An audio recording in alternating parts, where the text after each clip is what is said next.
Then yesterday, William Ruto made statements while in Rwanda, Kigali, statements which majorly were not going well with the sovereignty of this nation. That was undermining the sovereignty of our nation, because you don't move from your country to make statements which are not uniting Kenyans from another country.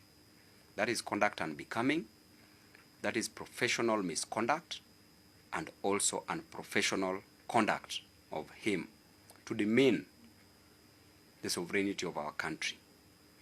Be that as it may, our side, the Azimio team, the demands that we made never included handshake. We didn't want, and we still don't want, the handshake. It never included nusu mkate, but included the cost of living, which is high, which must be reduced. It included opening of the servers. It included provision of jobs to our youth, young men and women in this country, among other demands that we issued. Then when we had the statement, now we know that the Kenya Kwanza regime is not serious, because it is them who are shifting the goalpost. And as a result of that, we will still go back to the people. We will go because Article 1 of our Constitution states clearly that the power vests with the people, sovereignty vests with the people.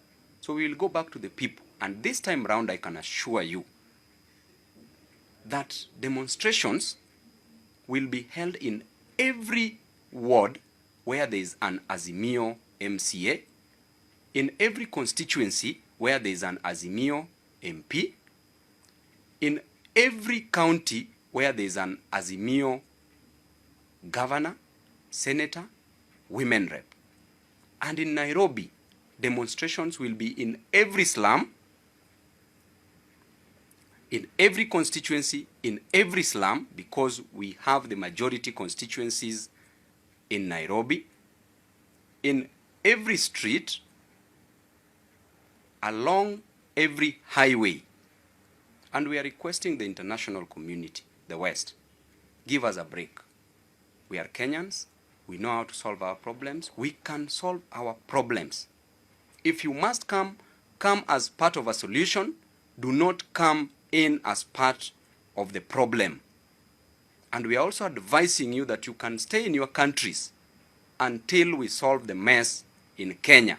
And this time round, we will solve this mess once and for all. Then we will invite you to come back once this nation is clean. Thank you very much.